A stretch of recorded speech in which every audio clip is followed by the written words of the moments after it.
मेरे शिव गुरु बर का महिमा जग में है सबसे महान।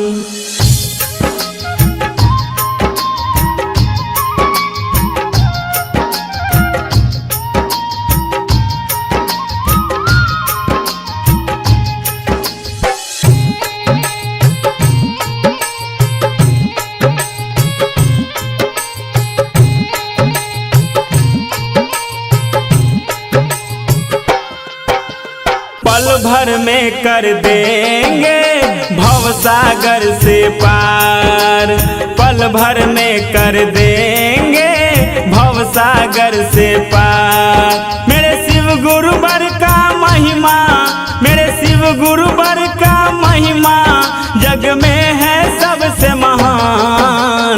पल भर में कर देंगे भवसागर से पार, पल भर में कर देंगे भवसागर से पार।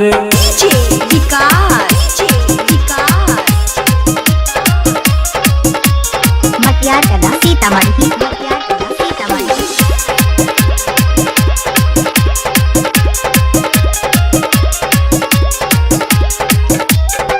Recording studio Chittu films Samastipur. Shiv है दयालु शीश जनों पे दया सदा बरसाते हैं। शिव है दयालु शीश जनों पे दया सदा बरसाते हैं। नमन करे जो शिव को जिस दिन नहीं कभी घबराते हैं। नमन करे जो शिव को जिस दिन कभी नहीं घबराते हैं। गुरुवर बना लो शिव को, गुरुवर बना लो शिव को, ये जीवन है आधार।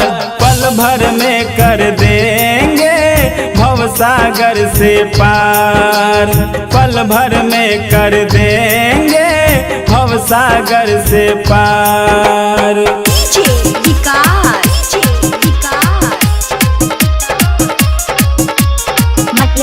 सीतामढ़ी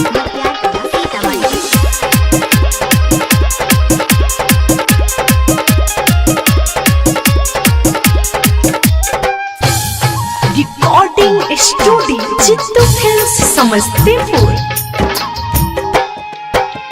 दया मांगना चर्चा करना नमन गुरु का करना है। दया मांगना चर्चा करना गुरु नमन का करना है। बांध लो कंगन कटेगा उलझन बस इतना ही कहना है। बांध लो कंगन कटेगा उलझन बस इतना ही कहना है। तुम मान लो शिव गुरु बर को, तुम मान लो शिव गुरु बर को, है जीवन आधार।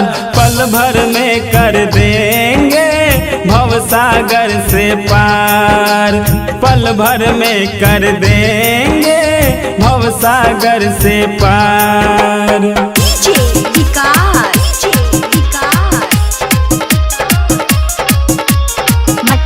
सीतामढ़ी